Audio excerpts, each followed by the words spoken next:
रूस ने संकेत दिया कि वो मोल्दोवा में रूस का समर्थन करने वाले लोगों के अधिकारों की लड़ाई लड़ेगा। कुछ दिन पहले ही यूक्रेन ने रूस से कहा था कि वो उस पर हमला करेगा, जिसका रूस के रक्षा मंत्रालय ने जवाब दिया, जिसे सुनकर केवल यूक्रेन नहीं बल्कि पूरे के पूरे यूरोप की रूह कांप जाएगी, क्योंकि रूस के रक्षा मंत्रालय ने संकेत दे दिया कि अब यूक्रेन ही नहीं उसके दोस्तों पर भी हमला होगा, जिसकी शुरुआत मोल्दोवा से होगी, जो है तो छोटा सा लेकिन तीन तरफ से यूक्रेन से घिरा है और जंग के बाद उसकी मदद कर रहा है।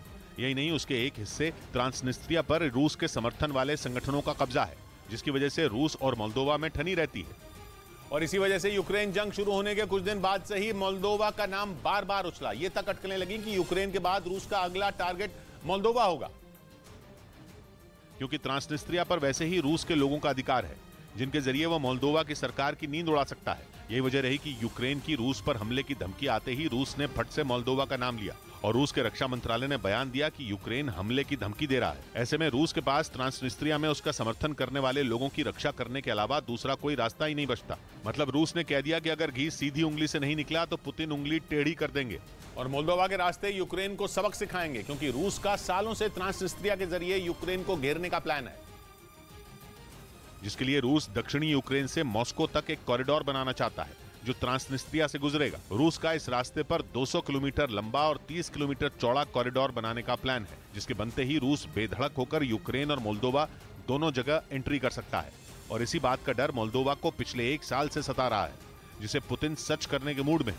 यही नहीं, पुतिन के तेवर से साफ है कि यूक्रेन का साथ देने वाले यूरोप के हर देश का वो बुरा हश्र करने वाले हैं। वैसे भी पिछले 1 साल में रूस ने किसी न किसी रास्ते से यूरोप के ज्यादातर देशों को परेशान तो कर ही दिया है। उधर रूस से युद्ध के 1 साल पूरा होने पर यूक्रेन की सेना ने खार्किव में बड़ा सैन्य अभ्यास किया और यूक्रेन के हौसले अब भी पस्त नहीं हुए, ये संदेश देने के लिए सैन्य अभ्यास का वीडियो भी जारी किया, जिसमें यूक्रेन के जवान टैंकों के साथ लड़ाई के मोर्चे से थोड़ी दूरी पर अभ्यास करते दिखे। इस सैन्य अभ्यास में सोवियत जमाने के T-72 टैंकों का इस्तेमाल किया गया, जिससे गोले भी बरसाए गए और टैंकों की मदद से पैदल जवानों को दुश्मन तक पहुंचाने का अभ्यास भी किया गया, जहां पैदल सेना ने दुश्मन के बिल्कुल करीब जाकर जवाबी फायरिंग भी की। यूक्रेन की सेना के मुताबिक इस ट्रेनिंग का मकसद अलग अलग यूनिट के बीच बेहतर तालमेल बिठाना था। इधर रूस के खिलाफ युद्ध में यूक्रेन को चैलेंजर टैंक देने से पहले ब्रिटेन ने यूक्रेन के सैनिकों को टैंक चलाने की पूरी ट्रेनिंग दी।